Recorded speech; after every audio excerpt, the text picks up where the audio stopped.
Bienvenue au jardin de démonstration de Sème l'avenir, ici à Senneville, dans l'ouest de l'île de Montréal. Dans cette vidéo, nous allons regarder ensemble le cycle complet de reproduction et les étapes pour sélectionner la génération suivante dans les courges. Et ce, des semis jusqu'à l'extraction des semences. Nous avons invité notre collègue Hélène Jensen, responsable des programmes de recherche chez Sème l'avenir, pour nous partager ses conseils pratiques pour mieux réussir nos pollinisations à la main.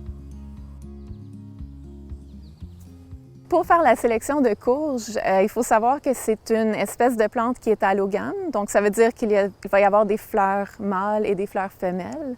Et puis, que vraiment le pollen va se mélanger entre les deux. Dans le cas des courges, c'est les insectes qui vont transporter le pollen de fleur en fleur. Et à ce moment-là, à la récolte, on va aller sélectionner les meilleures courges. On va les indiquer et les garder. Et comme ça, on arrive à faire ce qu'on appelle une sélection de masse. Et puis, quand on veut vraiment contrôler de quelle fleur le pollen va partir pour arriver sur une fleur femelle, bien, il faut vraiment faire une pollinisation manuelle. Il faut vraiment protéger les fleurs femelles et ensuite vraiment aller mettre le pollen que nous, on a choisi dessus. C'est toujours important de venir le soir d'avant pour trouver les fleurs qui sont au bon stade de développement. Alors ici, on a quelques exemples. On a 4 fleurs femelles. Et ici, on peut voir celle-là c'est un peu trop tard pour la polliniser. On peut voir que la fleur a déjà commencé à ouvrir. Elle est très orange, ça a peut-être déjà été pollinisé. On peut voir ici une fleur qui est vraiment au bon stade. Alors on peut voir que c'est comme une couleur orangée ici. Puis celle-ci, bon, c'est peut-être un petit peu trop tôt, mais ça l'approche d'être prêt. Et ici, on peut voir une fleur qui est vraiment encore trop jeune, qui est en développement, mais on peut déjà reconnaître la fleur femelle à la petite courge en dessous. Ici, on a une fleur mâle. Alors, on peut voir la fleur mâle parce qu'elle a vraiment une longue tige et on ne voit pas du tout de courge qui se forme en dessous. Et puis aussi, on a mis un papier collant pour garder la fleur fermée pour vraiment conserver son pollen. Et pour chaque fleur femelle, on va choisir 5 fleurs mâles de 5 plantes qu'on aime bien, qu'on a décidé qui ont les caractéristiques qu'on veut. Là, si on l'ouvre, on va enlever la pince, on n'en a plus besoin. Puis là, la fleur mâle, on va aller enlever les pétales. On n'en a plus besoin des pétales.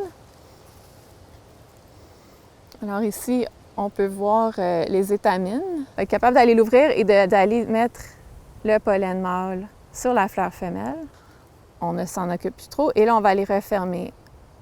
On va aller refermer la fleur femelle, puis la laisser se développer. Suite aux pollinisations faites à la main avec Hélène, la saison avance et les fruits arrivent à maturité. C'est à ce stade qu'on pourra faire des observations individuelles à chaque plant, à condition d'avoir laissé suffisamment d'espace. Les vignes peuvent atteindre jusqu'à 12 pieds, rendant toute observation difficile. Il faut alors retracer chaque fruit à sa plante mère avant la récolte.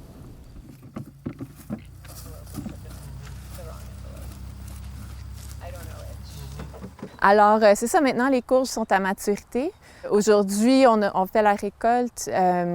Toutes les courges provenant d'une même plante, c'est-à-dire d'une même mère, ont été regroupées ensemble. Et on va aller les regarder. On va voir à quel point ils répondent aux critères qu'on recherche. Donc, le rendement, l'esthétique, l'uniformité, une résistance aux maladies, etc. Et ensuite, on va marquer de quelle plante on va garder les courges pour ensuite en extraire les semences pour continuer la sélection l'année prochaine.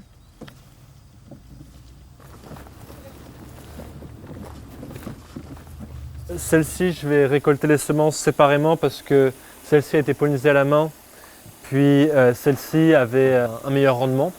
Je vais pouvoir les couper, extraire la semence, la nettoyer, puis ensuite la sécher. D'après l'expérience de la ferme Tournesol, la courge est une culture facile pour faire de la semence au Québec, car la semence est protégée par le fruit des maladies et des intempéries. Une fois récoltées, on laisse les courges mûrir à la température de la pièce pendant au moins 3 semaines.